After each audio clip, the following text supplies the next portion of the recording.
लाशा लहू में है डूबा हुआ हुसैन का लाशा लहू में है। या मुस्तफ़ा के क़ल्ब का टुकड़ा लहू में है डूबा हुआ हुसैन का लाशा लहू में है। फरमाए बोली देख के क़ासिम की लाश को, फरमाए बोली देख के क़ासिम की लाश को, ये चांद को ये डूला नहाता लहू में है डूबा हुआ हुसैन का लाशा लहू में है। अब्बास नामदार के बाजू कलम हुए, अब्बास नामदार के बाजू कलम हुए। पानी में खूह माश्के सकीना लहू में है डूबा हुआ हुसैन का लाशा लहू में है। फव्वारा खून का जारी है अकबर के सीने से, फव्वारा खून का जारी है अकबर के सीने से। इस वक्त मुस्तफ़ा का सरापा लहू में है डूबा हुआ हुसैन का लाशा लहू में है।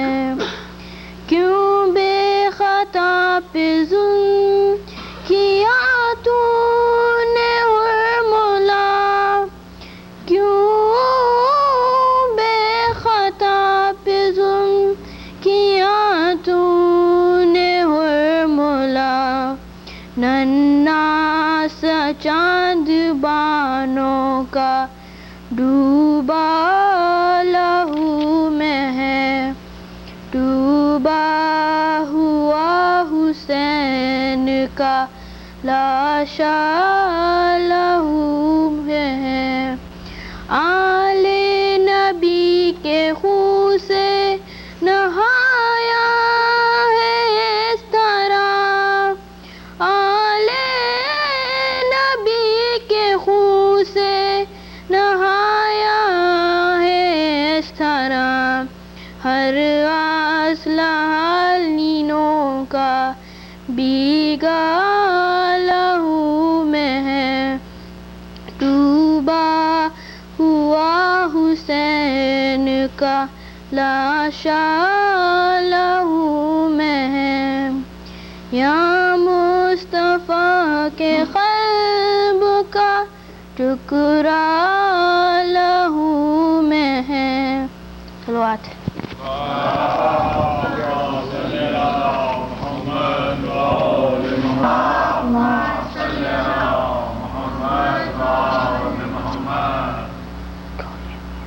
बर मोहम्मद वाले मोहम्मद सलवात।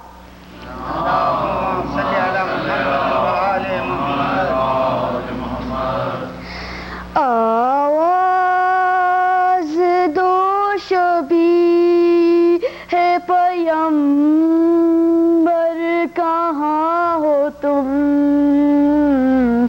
आवाज़ दो शबी है पैगंबर कहाँ हो तुम। शबीर रन में क्या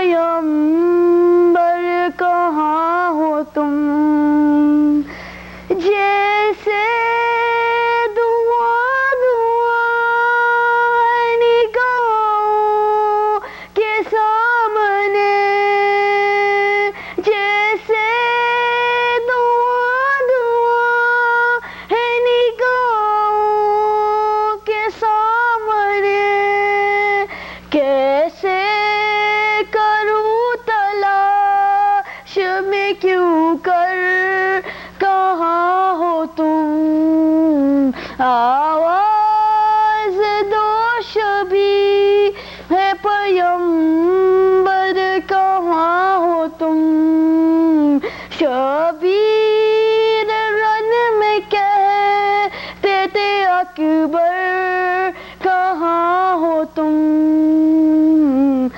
ढूंढूं तुम्हें कहाँ से बसारत भी जा चुकी, ढूंढूं तुम्हें कहाँ से बशारत भी जा चुकी, मुझको सहारा दो अली अकबर कहाँ हो तुम, आवाज दो शबी है पैगंबर कहाँ हो तुम, शबीर रन में कहते थे अकबर कहाँ हो तुम,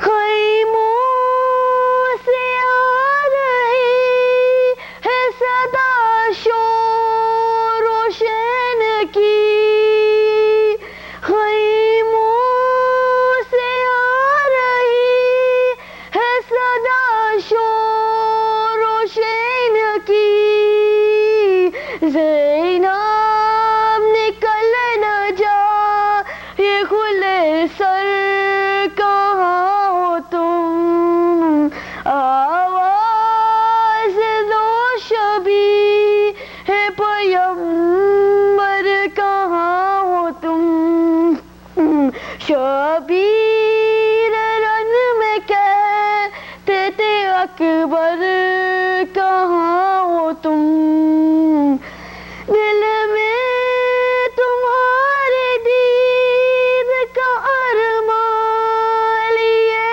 हुए, दिल में तुम्हारे दीद का अरमान लिए हुए, माँ मुंतज़िर है ख़ैमे के दर पर कहाँ हो तुम, आवाज दो शबी है पैगंबर कहाँ हो तुम, शबीर रन में कहते थे अकबर कहाँ हो तुम, आवाज दो शबी है पैगंबर कहाँ हो तुम। सलवात। या अल्हम्दुलिल्लाहिल्लज़ी हदाना लिहाज़ा वमा कुन्ना लिनहतदिया लौला अन हदानल्लाह, लक़द जाअत रुसुलु रब्बिना बिलहक़ वस्सलातु वस्सलाम अला इबादिहिल्लज़ीना इस्तफ़ा अंबियाइहिल इज़ाम व औसियाइहिल किराम, ला सिय्यमा रसूलिल आज़म वन नबिय्यिल अकरम बिल क़ासिम मुहम्मद व अहले बैतिहि तय्यबीन ताहिरीन अल मासूमीन अल मज़लूमीन अल्लज़ीना अज़हबल्लाहु अन्हुमुर रिज्सा व तहहरहुम तत्हीरा।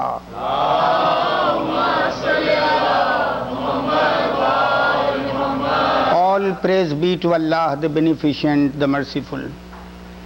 Now this night, you young men are going to recite dirges regarding the tragedy of Karbala. And you will spend this night mostly in recollecting and remembering what happened at Karbala.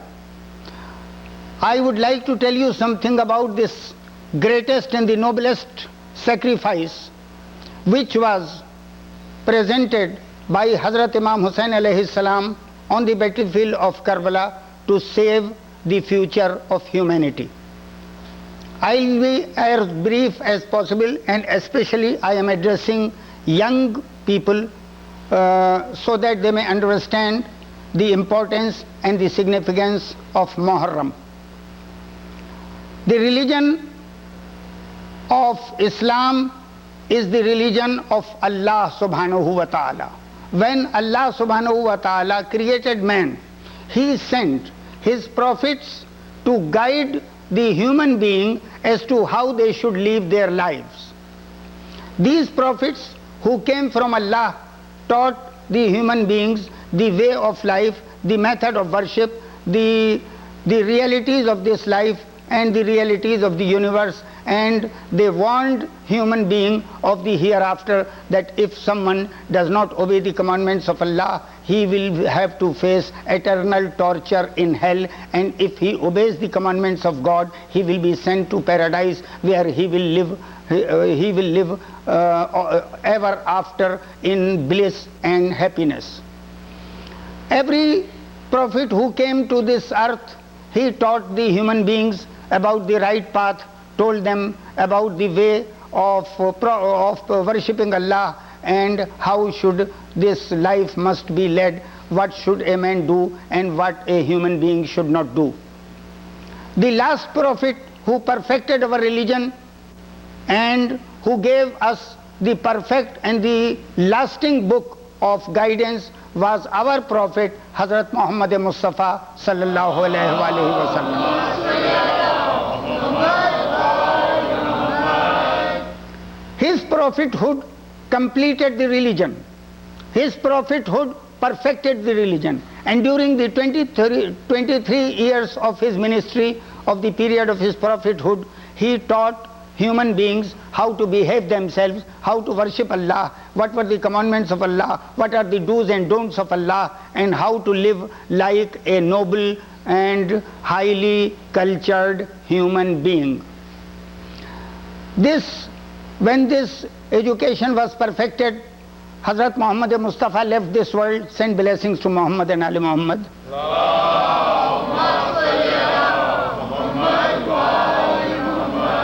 When he left this world, the guidance of the human race was passed over by Allah to Hazrat Ali Murtaza, our first Imam alayhi salam.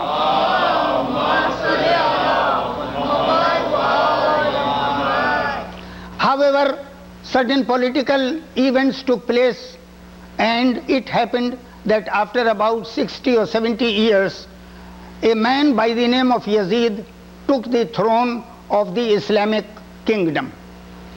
He was an evil incarnate. He was a very bad man as regards his character. He was an evil man, and he was the worst of the human beings, and he was a disgrace to humanity. He was not a Muslim, although apparently he posed himself as a Muslim, but in his hearts of hearts he was a hypocrite, and he was a renegade, he was an apostate, and he never believed in Islam, neither he believed in the prophethood of Muhammad, neither he believed in the existence of Allah, neither he believed in the hereafter, he never believed in the existence of hell, he never believed in the existence of paradise. He simply wanted to become the king of all the Muslim world and to enjoy life as much as possible and to leave this kingdom to his sons and to his grandsons. That was his object. At that time, when he declared himself to be the rightful successor of the Prophet, he sent an emissary to Hazrat Imam Hussain alayhi salam, who was living in Medina at that time, and ordered him to accept Yazid as the rightful successor of Hazrat Muhammad Mustafa.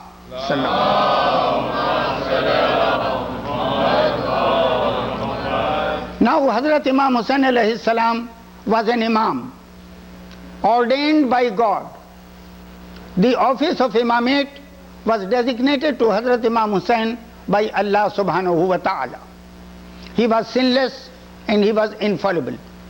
And he was responsible for the safety, for the future of Islam, and he was responsible for saving all the values of Islam.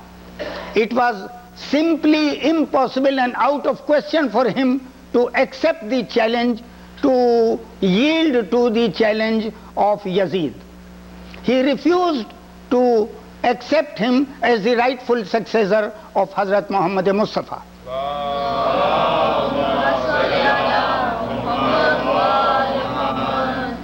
I am giving you the entire tragedy of Karbala in very shortly, and it will just be an outline, and if you are really interested in going through the details, you must refer to the books, and there are several books available for you. You can go through them and you can find out all the events in detail. I will give you just an outline of what happened at the battlefield of Karbala.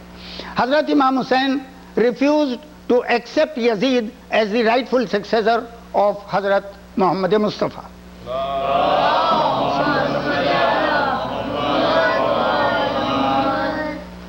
On the 28th of Rajab, 60 AH after Hijrah, Hazrat Imam Hussain left Medina with his relatives and some of his friends, and he went to Mecca, and from Mecca he proceeded to Kufa, because the people of Kufa were inviting him since a very long time. They were aware of the treachery and they were aware of the hypocrisy of Yazid.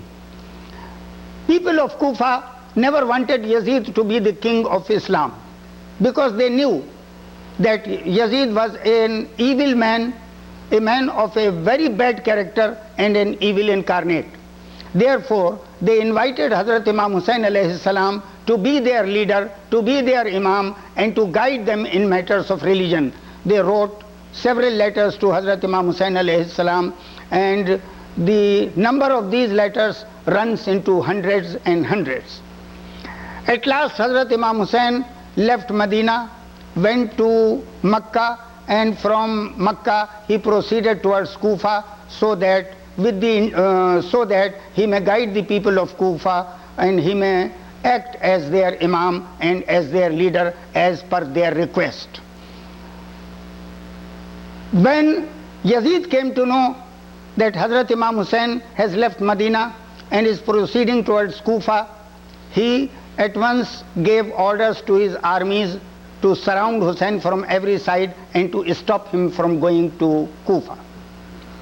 Now the purpose of Hazrat Imam Hussain in going to Kufa was not to become the king, was not to become the caliph, was not to become the leader of the Muslims, but he wanted to go there in order to guide the Kufans in their religious matters. He wanted to be their imam, because he was in fact, in reality, an imam appointed by Allah subhanahu wa ta'ala, a sinless imam, an infallible imam. Yazid never wanted that, so he sent army after army to stop Hazrat Imam Hussain. Before Imam Hussain reached Karbala, the first army of Yazid intercepted his journey and forced him to go to the battlefield of Karbala, and on the 2nd of Muharram, Hazrat Imam Hussain alayhi salam with his friends and relatives came to Karbala, and he had to pitch his tents over there because the enemy forced them to do so. At that time, it was against the policy of the Imam to start fighting, because Imam knows best what is to be done and what is not to be done. After the 3rd of Muharram, army after army of Yazid started coming and started surrounding the tents of Hazrat Imam Hussain alayhi salam. On the 7th of Muharram, an army was stationed between the tents of Hazrat Imam Hussain and the Shat-e-Furat, which was a canal emerging from the river Euphrates. Due to that, the water supply was cut off, and after the 7th of Muharram, the relatives of Imam Hussain and the friends of Imam Hussain were not in a position to get water from that canal, from that Nahr Furat, and they became thirsty, and there were young children with Hazrat Imam Hussain also. Now, up to the 9th of Muharram, an army of 40,000 people, an army of 40,000 soldiers surrounded Hazrat Imam Hussain alayhi salam from all sides. Hazrat Imam Hussain had only 72 friends with him, 72 people with him who were on his side, and these 72 were surrounded by about 40,000 strong men who had weapons of every kind with them. And these 72 people were very thirsty because water supply was cut off from the 7th of Muharram. The message from Yazid was that Hazrat Imam Hussain must accept him as the rightful successor, as the rightful caliph of Islam and the rightful successor of Hazrat Muhammad. If Hazrat Imam Hussain would have accepted his challenge, if he would have accepted him as the rightful successor of Hazrat Muhammad Mustafa, then all Islam would have come to an end in about a few years, because Yazid was the deadliest enemy of Islam, as is quite evident from his character and from the poetry which he has composed and from whatever he has said about his own religion. He himself has confessed at a time that he never believed in the prophethood of Muhammad, and he never believed that the Quran was the word of God, and he never believed that there is a hell and that there is a paradise, and there will be any day of judgment, and that there will be any life hereafter. Now, on the 10th day of Muharram, the battle started. There were women and children with Hazrat Imam Hussain alayhi salam, and they were all very hungry and thirsty because they never had any food or drinks in the last 3 days. Even in spite of this kind of persecution, Imam Hussain remained steadfast, and all his followers, the 72 followers, which included 18 relatives of Hazrat Imam Hussain, they remained steadfast, and they never deviated from the right path. They remained faithful to the original teachings of the Prophet of Allah. They remained faithful to the commandments of the Quran, and to the and they were determined to maintain and to preserve the glory of Islam, and to preserve the original glory and the original greatness of Islam at any cost, at the cost of their lives. After about in the morning of 10th of Muharram, Hazrat Imam Hussain delivered a lecture and tried to explain to his enemies that they are on the wrong path, and that they should refrain from war, and that they should let Hazrat Imam Hussain go back to Medina, and or to take him to Yazid, so that Hazrat Imam Hussain may have a talk with him and the matter may be settled peacefully. But the commander-in-chief of the army of Yazid, Umar ibn Saad, refused to accept these terms, and the battle was started. Now, can you imagine 72 thirsty and hungry people fighting an army of 40,000? This is the only kind of war in the entire history of mankind. They were so unevenly matched that throughout the history of the world, you will never find an army consisting of about 72 people fighting an army of more than 40,000 soldiers. But the steadfastness and the determination and the faith and the certainty of these 72 people was of such a degree that they never hesitated in their stand which they had taken on the advice of Hazrat Imam Hussain. They remained obedient to Hazrat Imam Hussain to the last of their breath. Praise and blessings to Muhammad and Ali Muhammad.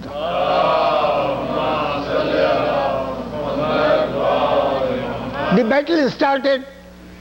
Of course, 72 people could not fight against 40,000, with the result that after some time only 18 people were left who were the near relatives of Hazrat Imam Hussain. Among these 18 relatives, there was Hazrat Ali Akbar, Hazrat On, Hazrat Muhammad, Hazrat Qasim, Hazrat Abbas, and the three brothers of Hazrat Abbas, and sons of Hazrat Muslim and sons of Aqil.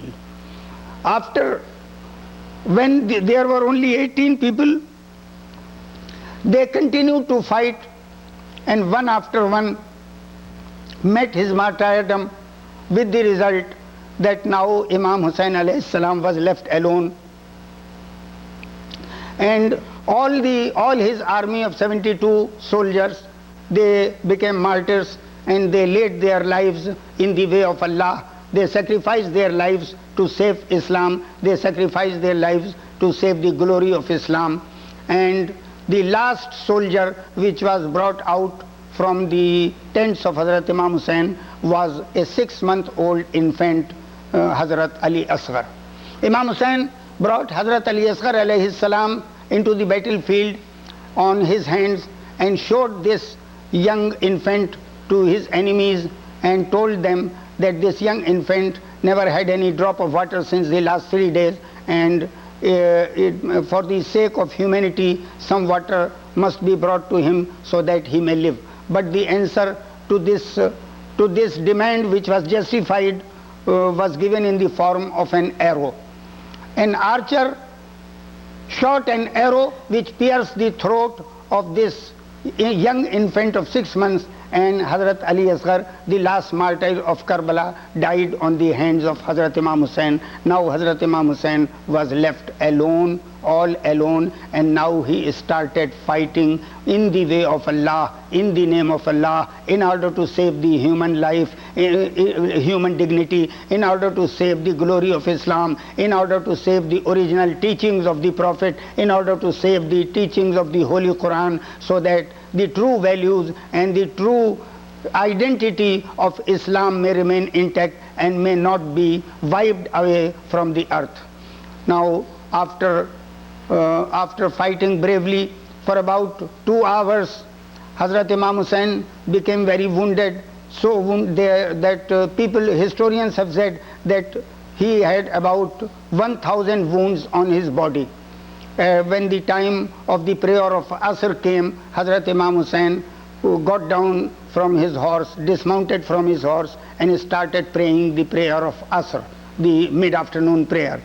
When he was reciting, when he was offering his last prayer, a cruel man from the army of Yazid by the name of Shimr, may curse of Allah be on him, came to him and martyred him, beheaded him while he was prostrating in his prayer.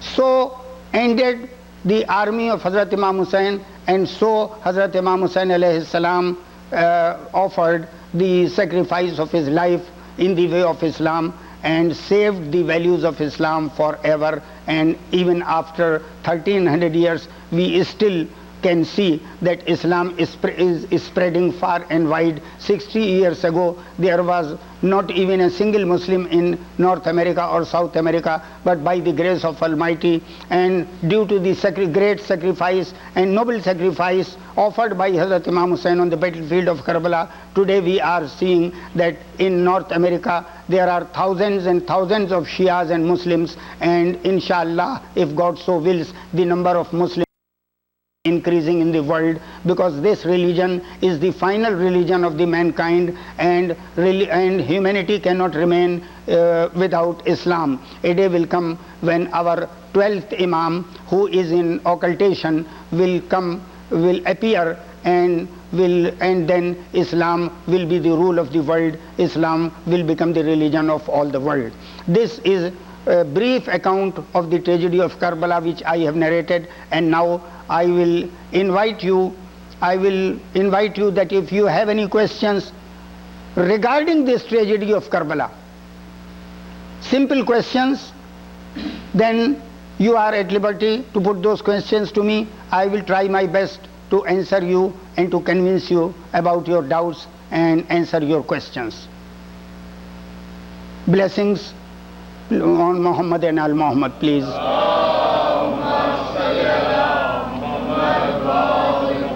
Have you any questions? Do you want to know anything more about the tragedy of Karbala, which I have just now narrated, which I have just now told you? You want to know any details? Any more details?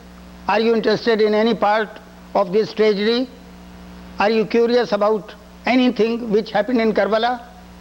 Or do you want to know why exactly we observe Muharram every year and why we remain so busy for 2 months and 8 days in observing and remembering the tragedy of Karbala? If you have any questions in this aspect, please do not hesitate to ask. It seems that you people are convinced and now you don't have any questions. So my speech must have been very perfect, because if you would have entertained any doubts in your mind, you would have come up and put your questions to me.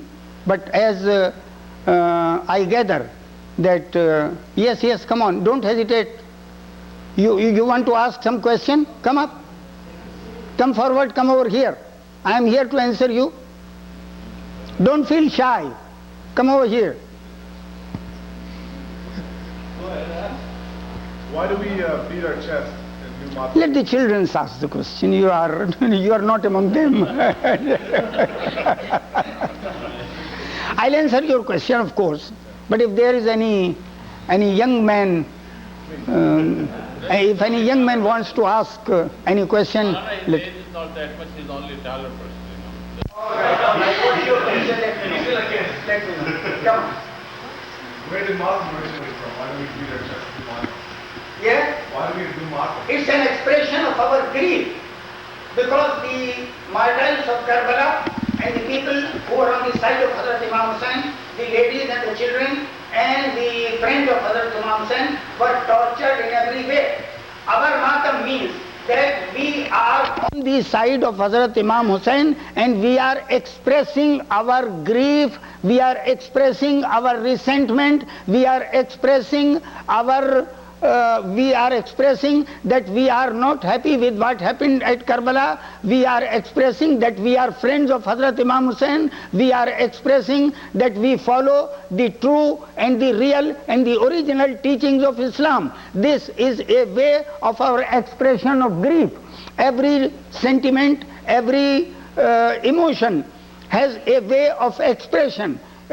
We have selected this method of beating our breasts to tell the world that we are commemorating a very great tragedy, and therefore in our sadness and in our grief we are beating our breasts. This is a way in which we express our grief for that tragedy which took place at the battlefield of Karbala.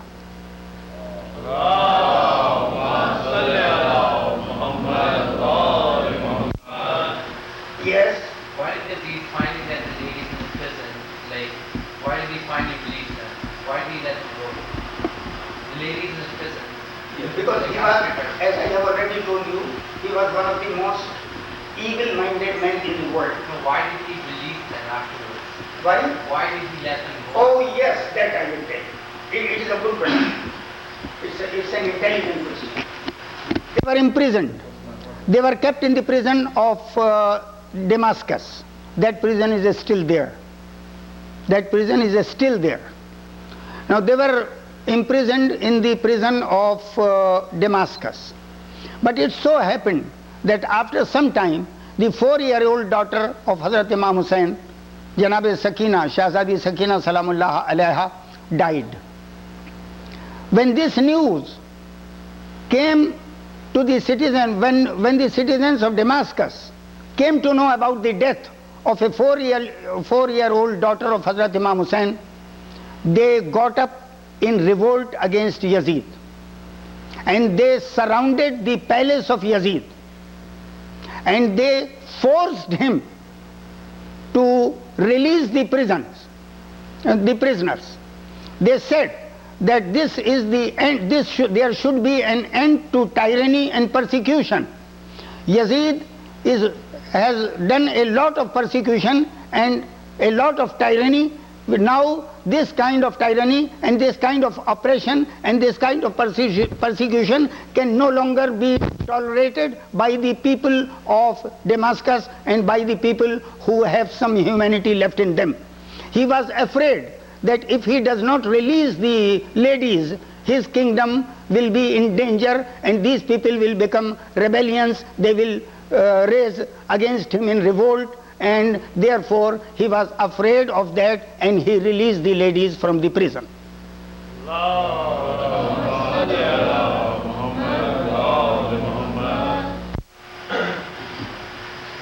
And now I think, yes please. How long have you been doing Mawlid? How long is Mawlid? We are doing it right from the date Hazrat Imam Hussain was martyred. The first matam was performed by Janab Zainab Salamullah alayha. On the very day of Ashura, on the day when Hazrat Imam Hussain was martyred. And it was like this. When she came to know that the dead body of Hazrat Imam Hussain was going to be trampled by horses, and that the commander-in-chief of the Yazid's army had ordered his soldiers to trample the body of Hazrat Imam Hussain by the hoofs of the horses, Hazrat Zainab alayha salam turned towards the Najaf and raised her hands high and started beating her breast and calling, Ya Ali, save us from this, save us from this. See what kind of persecution is being practiced on us. That was her first matam. Since then, matam became a custom of the expression of our grief against the tyranny of Karbala.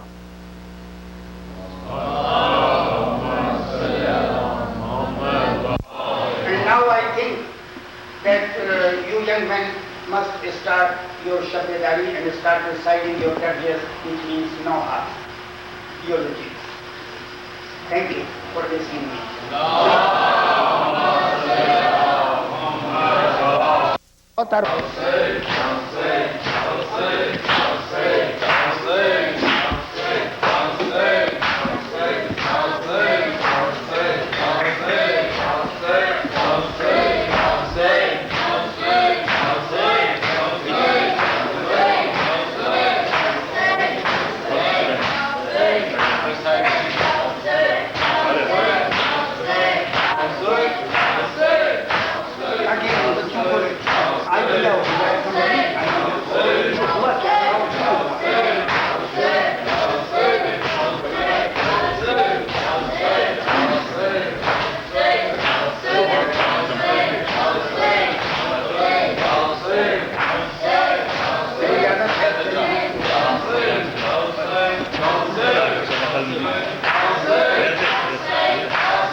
वतन में बेवतनों का जो काफिला आया तो हर तरफ से शोर उठा गा हुसैना का। महल्ला है बने हाशिम के औरतों ने सुना, निकल के अपने घरों से चली वहाँ हो पुकार। अरे नबी के रोज़े पे कुनबा रसूल का पहुँचा, मगर किसी ने ना ज़ैनुल्लबा को पहचाना। और करीब आ गई इतने में फातिमा सुहरा, नजर जो काफिले वालों पे की तो क्या देखा। नज़श करे ना सिपाहे न कसरतुन्ना से, न कास में नाली अकबर ना बासे। ज़ैनब ने कहा पीठ के सर कब्र नबी पर मैं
नहीं मिला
अली का गला, वावेला हुसैन, वावेला हुसैन, वावेला हुसैन, वावेला हुसैन, वावेला हुसैन, वावेला हुसैन, वावेला हुसैन, वावेला हुसैन। गए बाजू कलम मश्क बचाई न गई, हो गए बाजू कलम मश्क बचाई न गई, प्यास सफा से सकीना की बुझाई न गई, हो गए बाजू कलम मश्क बचाई न गई, हो गए बाजू कलम मश्क बचाई न गई, हो गए बाजू कलम मश्क बचाई न गई। जाने क्या कह गए भाई से अलमदार जजी, जाने क्या कह गए भाई से अलमदार जजी, जाने क्या कह गए भाई से अलमदार जजी, जाने क्या कह गए भाई से अलमदार जजी, जाने क्या कह गए भाई से अलमदार जजी, के आकाश की सरवर से उठाई न गई, लाशे आकाश की सरवर से उठाई न गई, गए बाजू कलम मश्क बचाई न गई, गए बाजू कलम मश्क बचाई न गई। अंधेरे में सकीना किसी मोहताज कफन, अंधेरे में सकीना किसी मोहताज कफन, अंधेरे में सकीना किसी मोहताज कफन, अंधेरे में सकीना किसी मोहताज कफन, अंधेरे में सकीना किसी मोहताज कफन, तक शाम के जिंदान जलाई न गई, तक शाम के जिंदान जलाई न गई, हो गए बाजू कलम मश्क बचाई न गई, हो गए बाजू कलम मश्क बचाई न गई। करबला से बहुत दूर सकीना का मज़ार, करबला से बहुत दूर सकीना का मज़ार, करबला से बहुत दूर सकीना का मज़ार, करबला से बहुत दूर सकीना का मज़ार, करबला से बहुत दूर सकीना का मज़ार। आज तक बाप से बेटी की जुदाई न गई, आज तक बाप की बेटी से जुदाई न गई, हो गए बाजू कलम मश्क बचाई न गई, हो गए बाजू कलम मश्क बचाई न गई। लाशे अकबर पे ये ऐलान कहा रो रो कर, लाशे अकबर पे ये ऐलान कहा रो रो कर, लाशे अकबर पे ये ऐलान कहा रो रो कर, लाशे अकबर पे ये ऐलान कहा रो रो कर, लाशे अकबर पे ये ऐलान कहा रो रो कर। आए किस्मत तेरी शादी भी रचाई न गई, आए किस्मत तेरी शादी भी रचाई न गई, हो गए बाजू कलम मश्क बचाई न गई,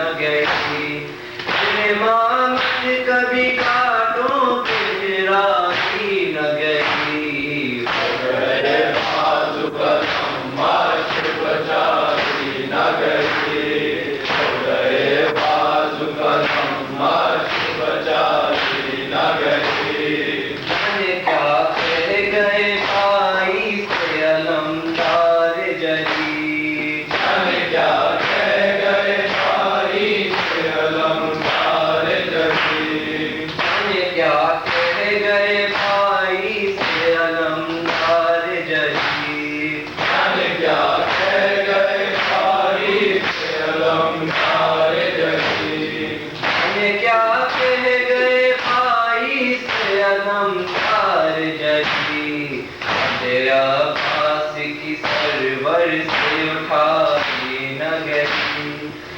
तेरा पास की सरवर से उठाई न गई, बाजू कलम माश बचाई न गई, हो गए बाजू कलम माश बचाई न गई, प्यास साकास सकीना की बुझाई न गई, हो गए बाजू कलम मश्क बचाई न गई।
के आती बेटा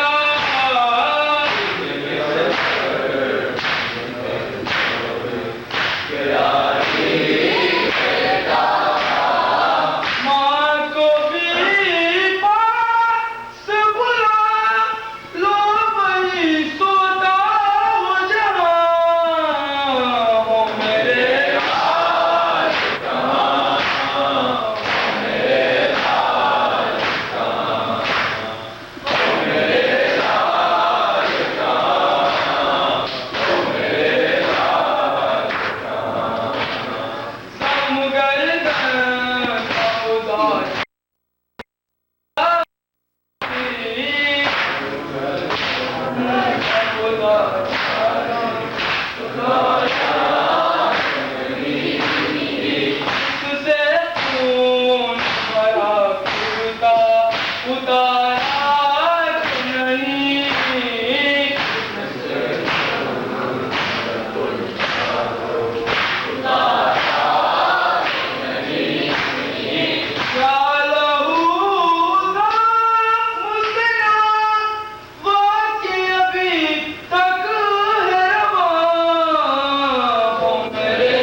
तरीक़त मुज़फ़्फ़ा साथ छोड़ा नहीं ज़ैनब ने कभी भाई का,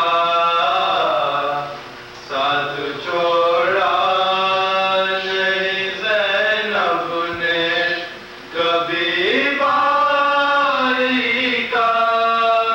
सरबरे ना फिरी दर दर सर शबीर के साथ हो गई बत मुज़फ़्फ़ा असग़र बेशीर के साथ।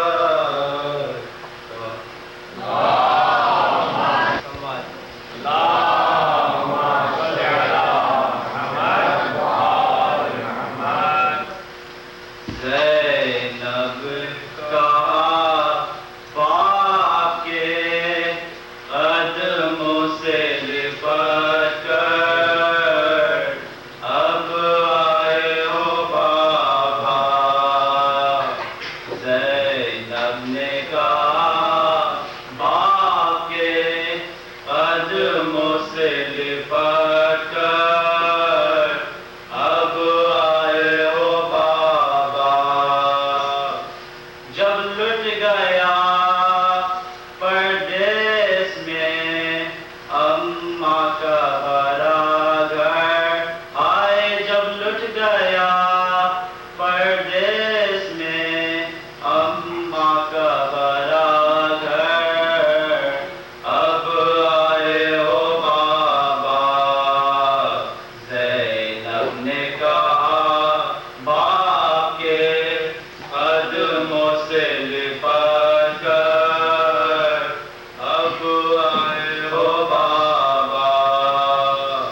बाबा अगर आना ही था खालिक की रिज़ा से, उस वक्त ना आए जब खाक पे दम तोड़ा था मेरा अकबर। हाय जब खाक पे दम तोड़ा था मेरा अकबर, अब आए हो बाबा। कट कट के गिरे नहर पे जब बाजुए आबास, और कोई न था पास, उस वक्त सदा आपको देखा था दिलावर। हाय उस वक्त सदा आपको देखा था दिलावर, अब आए हो बाबा। जब फर्शे ज़मीं बामे पलक लर्ज़ा बजाते, उस वक्त कहाँ थे जब बाप के चिल्लू में था खूने अली असग़र। हाय जब बाप के चिल्लू में था खूने अली असग़र, अब आए हो बाबा। जब भाई का सर कटता था मैं देख रही थी, हज़रत को सदा दी सर खोले हुए रोती थी मैं खैमे के दर पर। हाय सर खोले हुए रोती थी मैं खैमे के दर पर, अब आए हो बाबा। जब लोग बचा ले गए लाशे शोदा के, हक अपना जता के, बस एक खने शबीर तपा मादी की जद पर। हाय बस एक खने शबीर तपा मादी की जद पर, अब आए हो बाबा। जब पाली सकीना के गोहर छीन गए थे, लगते थे तमाचे हसरत से मुझे देखती थी बानुए मुस्तहाए हसरत से मुझे देखती थी बानुए मुस्तर अब आए हो बाबा जब शाम के खिज़ां में लूट रहे थे खैमों को जला के आप आ गए होते तो न छीनती मेरी चादर हाय आप आ गए होते तो न छीनती मेरी चादर अब आए हो बाबा क्या आपने फिर दोस्त से ये देखा ना होगा क्या हश्र बापा था जब पुष्ट से भी मार कर खींचा गया बिस्तर हाय जब पुष्ट से भी मार कर खींचा गया बिस्तर अब आए हो बाबा ज़ैनब ने कहा बाप के कदमों से लिपट कर अब आए हो बाबा Bismillahirrahmanirrahim. Alhamdulillahi Rabbil Alameen. Ar-Rahman Rahim. Malik Yawmiddin. إياك نعبد وإياك نستعين. اهدنا الصراط المستقيم. صراط الذين أنعمت عليهم غير المغضوب عليهم ولا الضالين. بسم الله الرحمن الرحيم. إنما يريد الله ليذهب عنكم الرجس وأهل البيت ويطهركم تطهيرا.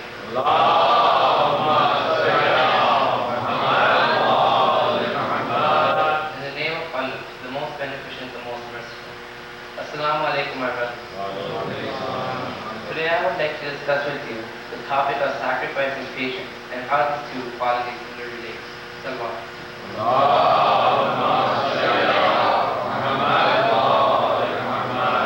In the effort of achieving any lawful objective, one would usually encounter hardship, difficulties, and tribulations. Therefore, one who wants to achieve an objective must practice patience.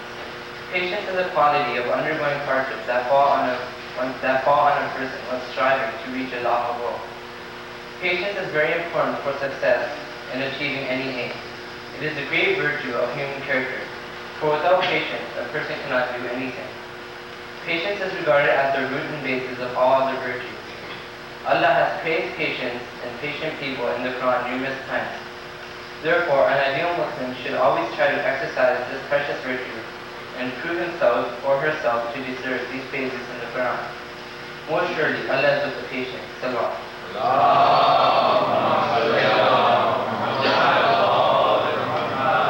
Also, when we are striving to achieve a goal, we must make sacrifices.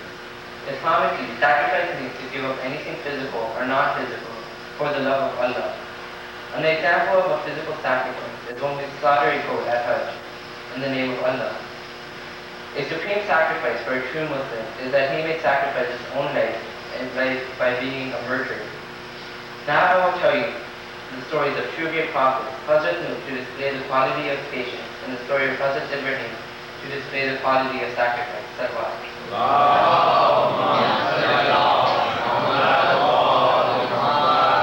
Hazrat Nuh was a God-fearing. Hadith say that he had wept for the love of Allah for 500 years.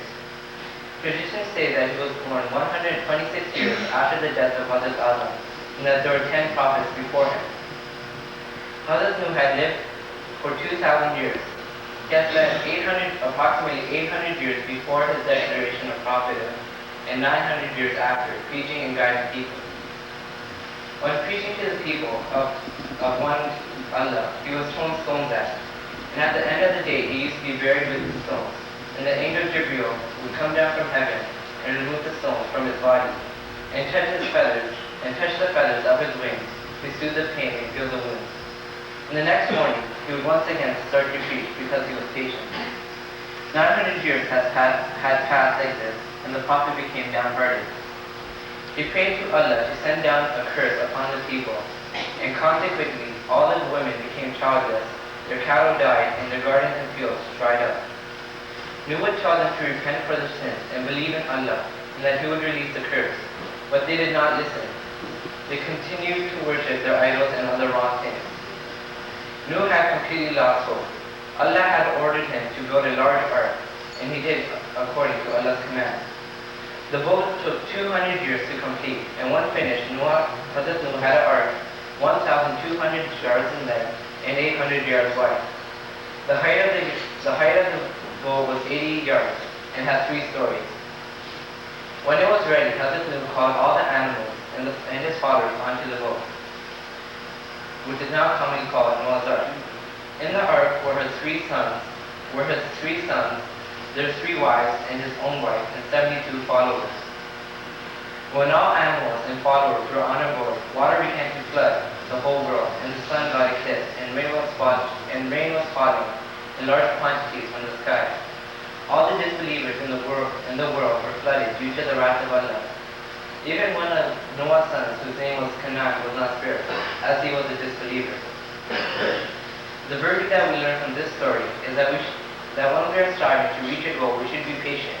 Like Hazrat Nuh was patient when the Kafirs used to throw stones at him, and when he used to preach the word of Allah.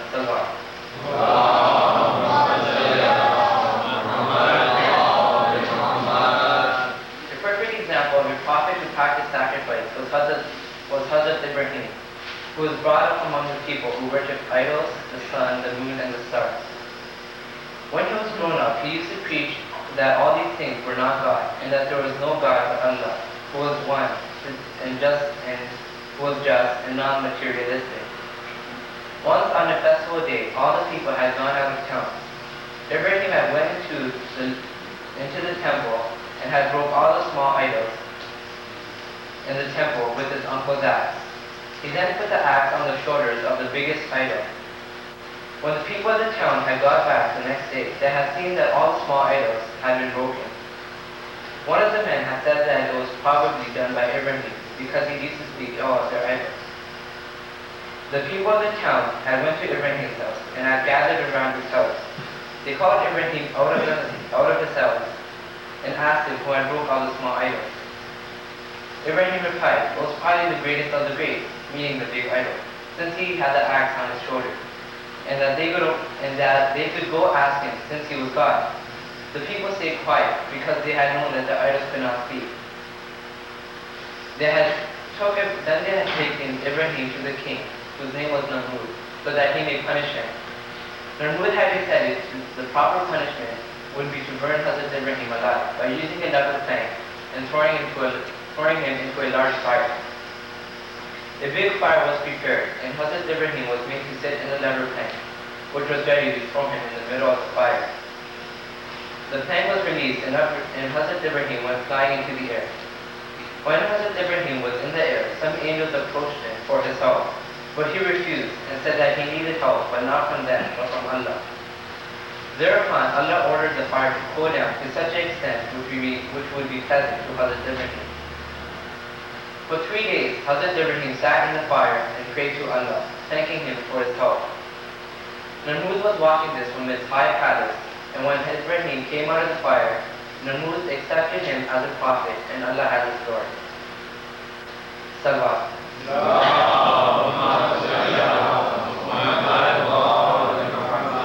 Hazrat Ibrahim had 2 sons, Ishaq, who was born through Bibi Sarah, and Hazrat Ismail, who was born through Bibi Hajar.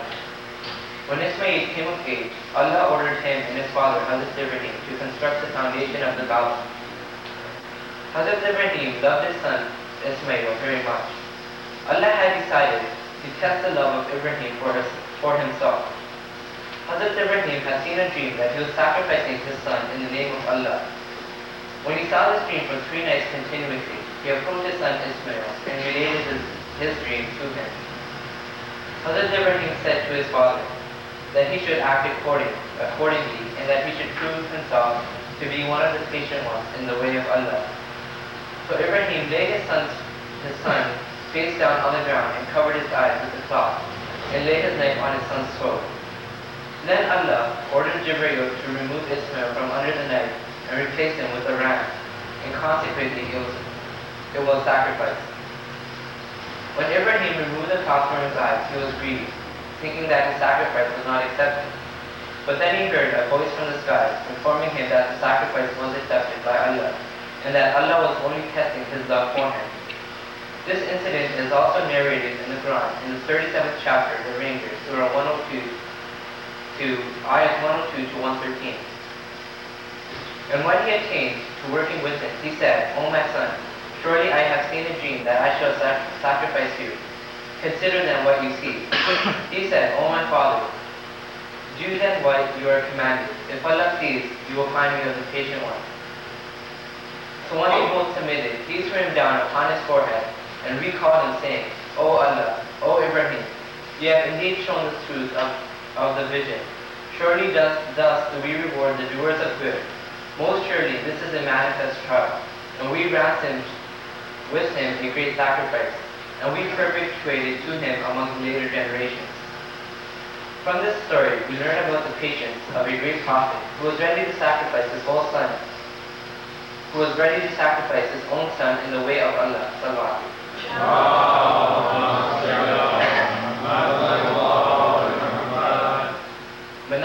But now, my friends, I will tell you about a superior sacrifice. The sacrifice of an imam who sacrificed his family and friends on the 10th of Muharram, when he was made to fight the evil forces of Yazid on the hot sands of Karbala. One by one, Imam Hussain sees his friends being murdered, but our Imam has no cloth over his eyes.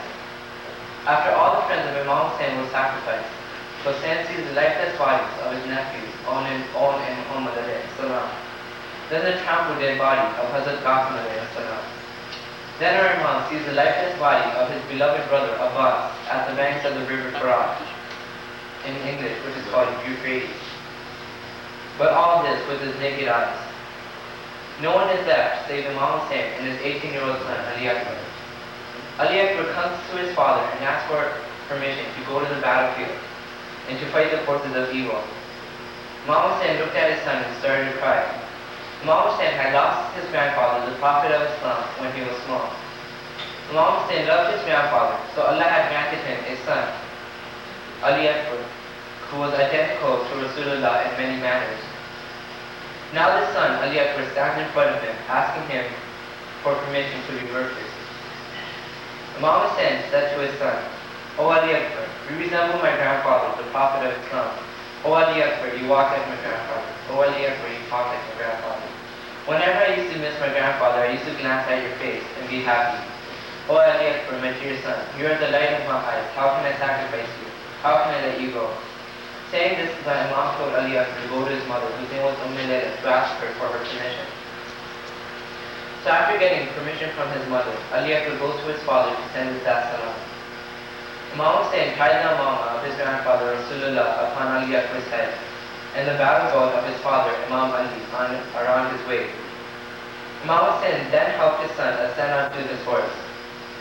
Imam Hussain told Ali Akbar to ride slowly to the battlefield and to look back often, so that he may cherish the face of Ali Akbar ibn Amr. Imam Hussain sends the salam to his son and sends him into the battlefield.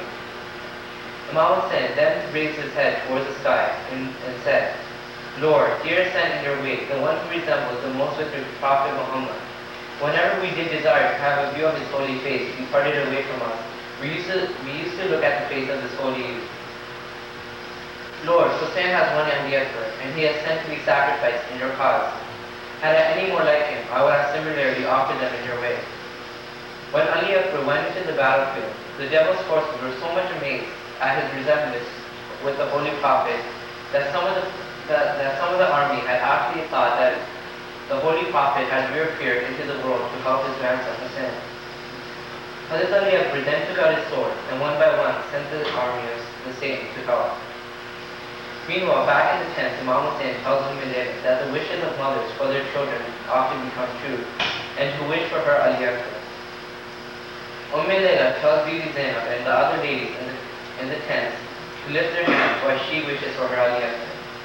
O Lord, the Lord that turned Ismail back unto Ibrahim, please turn my Ali Akbar back onto me so that I may see him one more time. Just as Layla finished her wish, Ali Akbar returned to the tents. Layla and Imam Hussain were so surprised to see their son. Ali Akbar had asked his father for a little bit of water, for if he could just have a little bit of water, he could send the whole army of Yazid to hell. Ali Akbar had been thirsty for 3 days, and the fighting was using up all his energy which he had left. Imam Hussain told Ali Akbar that there had been no more water in the tent, and told his son to put his tongue into his mouth so that he may suck some of his saliva. Hazrat Ali Akbar then took his tongue and put it into his father's mouth for a split second, and hastily took it out, saying, O father, when I put my tongue into your mouth, my tongue got splintered. O dear father, you are even more thirstier than me. Ali Akbar then returned to the battlefield and fought the forces of evil one by one. After sending numerous scoffers to hell, Umar ibn Saad ordered a mass attack on the youth. Hazrat Ali Akbar fought fearlessly. However, he started to lose energy and his arms moved slower and slower. The enemy started to attack from all directions with arrows, spears, axes, and swords, wounding his body all over.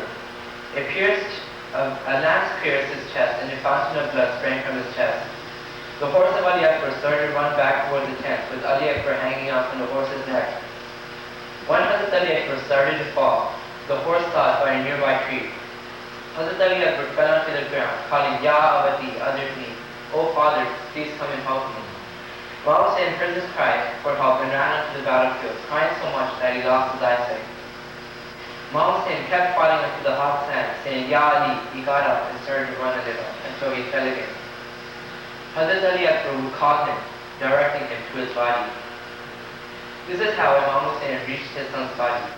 And when he got to his son's body, he got his eyesight back and saw his son laying on the hot sand. So he laid Hazrat Ali Akbar's head on his lap and told his son to open his eyes.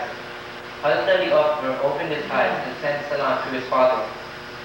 Imam Hussain asked his son if he had any last requests for his father. Ali Akbar replied that a head of spear had pierced his chest and that if he could, please take it out.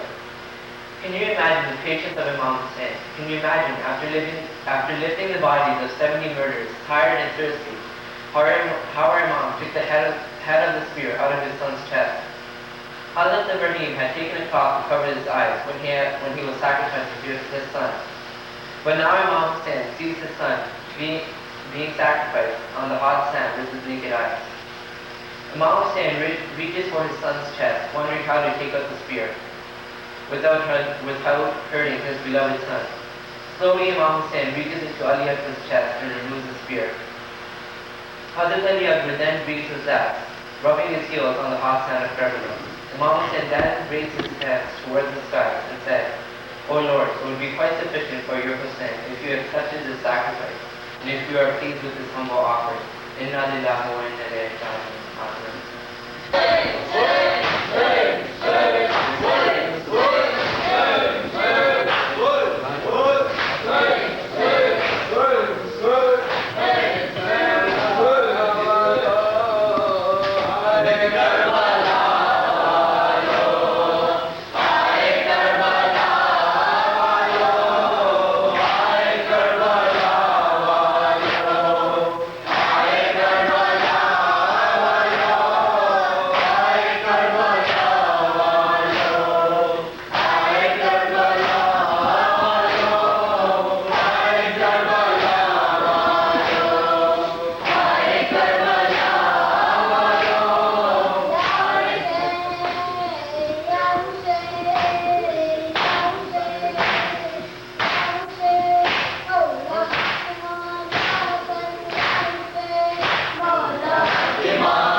We'll have a break and then we'll start up again, okay? So this will be the last lesson before this.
सदाए अलतर कानों से टकराने लगी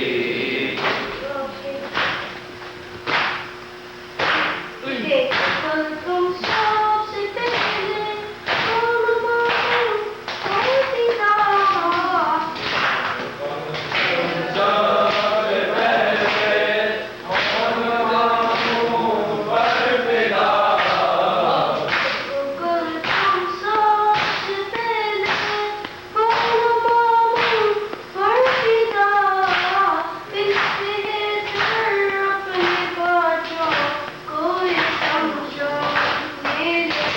जब सताए अलतर कानों से टकराने लगी जब सताए अलतर कानों से टकराने लगी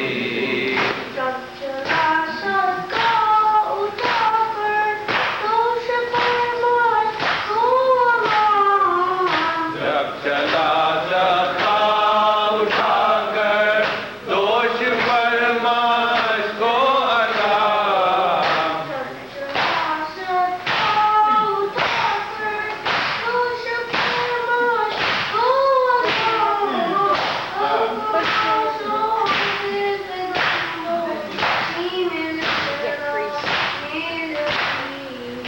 जब सताए अलतर कानों से टकराने लगी जब सताए अलतर कानों से टकराने लगी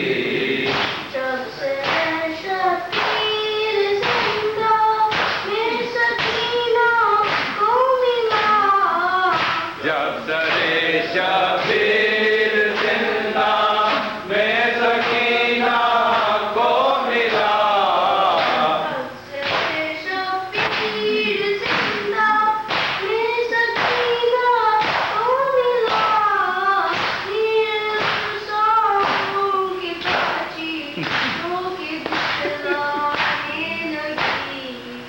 जब सताए अलतर कानों से टकराने लगी जब सताए अलतर कानों से टकराने लगी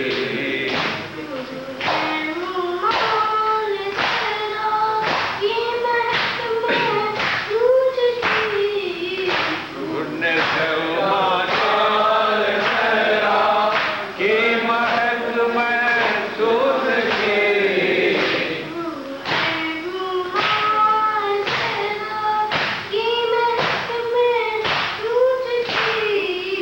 आंख जो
भूला है ना भूलेगा ता हश्र ज़माना, भूला है ना भूलेगा ता हश्र ज़माना, भूला ना भूलेगा ता हश्र ज़माना,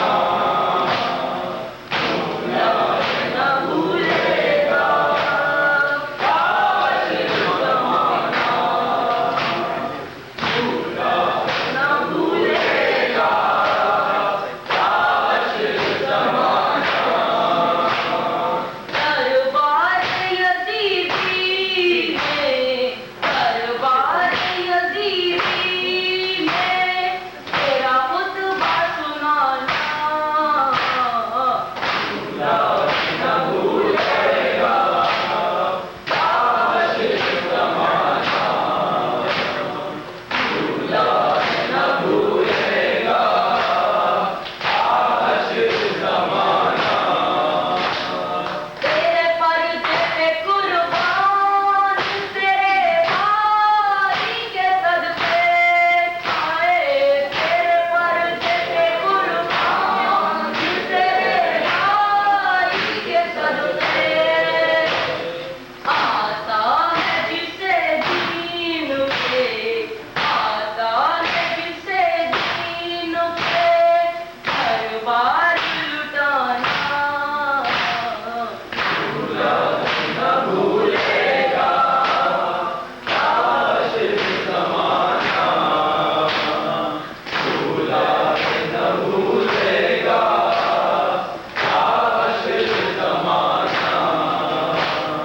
शबीर ने ये दर्द ज़माने को दिया है, आए शबीर ने ये दर्द ज़माने को दिया है, आगे किसी ज़ालिम के, आगे किसी ज़ालिम के कभी सर न झुकाना, भूला ना भूलेगा ता हश्र ज़माना, भूला ना भूलेगा ता हश्र ज़माना।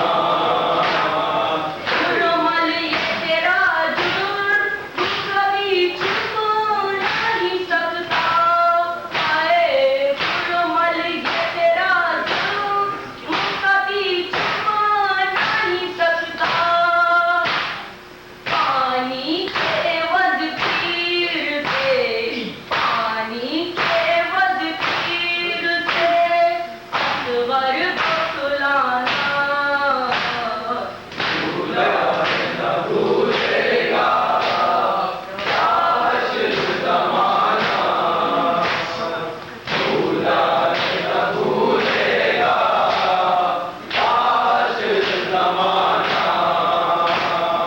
शबीर की अज़मत है ये शबीर की जुर्रत, आए शबीर की अज़मत है ये शबीर की जुर्रत, मक़तल से वो अकबर के, मक़तल से वो अकबर के लाशे को उठाना, भूला ना भूलेगा ता हश्र ज़माना, भूला ना भूलेगा ता हश्र ज़माना।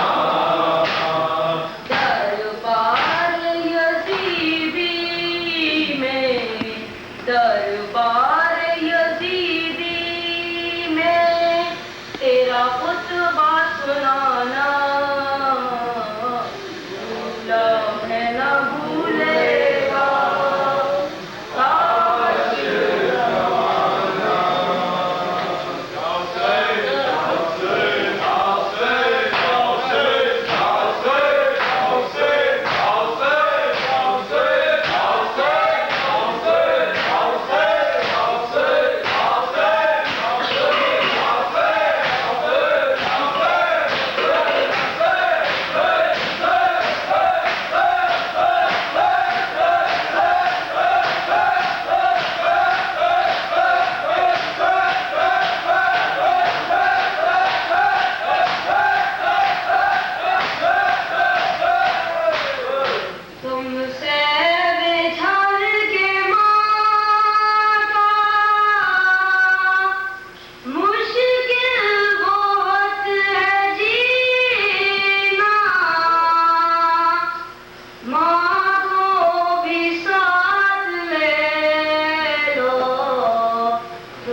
जिंदा से छूट कर मैं आ गई हूँ जो आलम की चादर लिए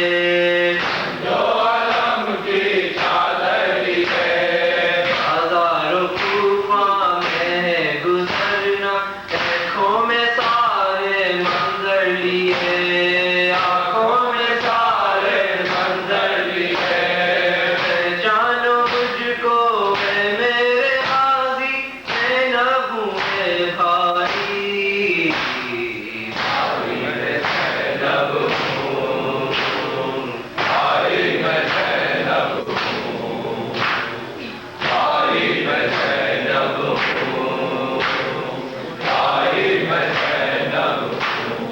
भैया तुम्हारे खैरत की खातिर बालों से पर्दा करती रही चादर नहीं थी सर पर जो मेरे एक एक कदम पर मरती रही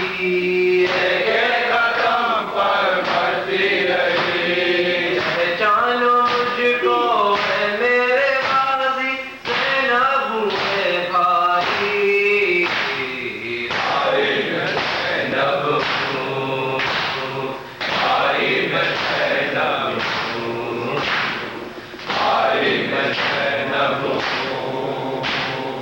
भाई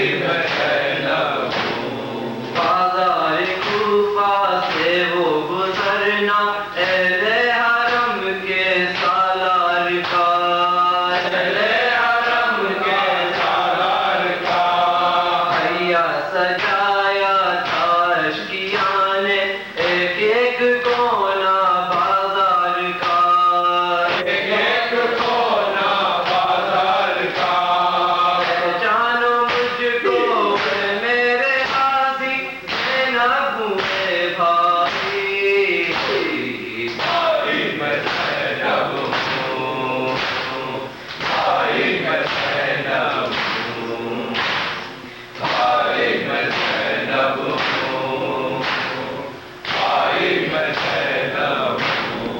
भैया सकीना को एक शकीन मांगा कनीजी में जिस घड़ी मांगा कनीजी में जिस घड़ी मैं बिन्त ज़हरा मैं बिन्त हैदर भैया लरज़ कर मैं रह गई पहचानो मुझको है मेरे गाजी मैं न भूले भाई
जहान ज़ैनब की ये सदा थी अब्बास गाजी की लाश पर अब्बास गाजी की लाश पर कहती कफन में भाई तुझको छिनती न सर से चादर अगर छिनती न सर से चादर अगर पहचानो मुझको मेरे गाजी जैनब मुझे भाई भाई मैं ज़ैनब हूँ, भाई मैं ज़ैनब हूँ, भाई मैं ज़ैनब हूँ, भाई मैं ज़ैनब हूँ, भाई मैं Zainab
if you have enough strength, this will be the last one, so let's all get up and do Mahdi with us. Yeah, I was saying.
ये सलाम तुझ पे कुर्बान है आखिरी ये सलाम कुर्बान है आखिरी ये सलाम शायदी शान है आखिरी ये सलाम शायदी शान है आखिरी ये सलाम शायदी शान है आखिरी ये सलाम शायदी शान है आखिरी ये सलाम दिल है वीरान है आखिरी ये सलाम अलविदा अलविदा अलविदा ऐ हुसैन अलविदा अलविदा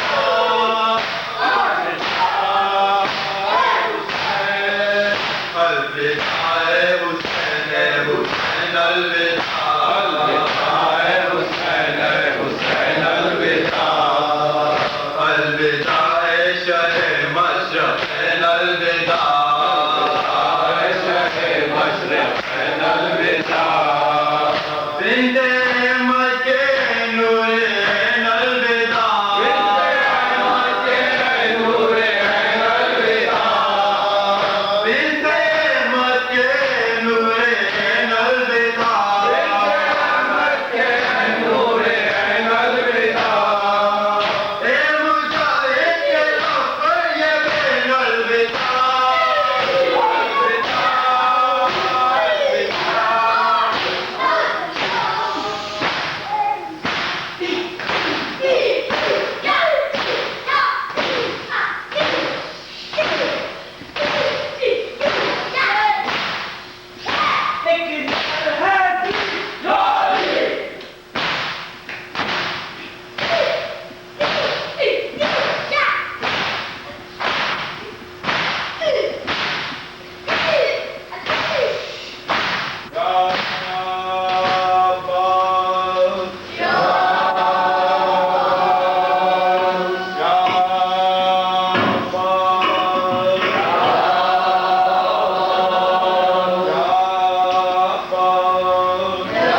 तवज्जो से यार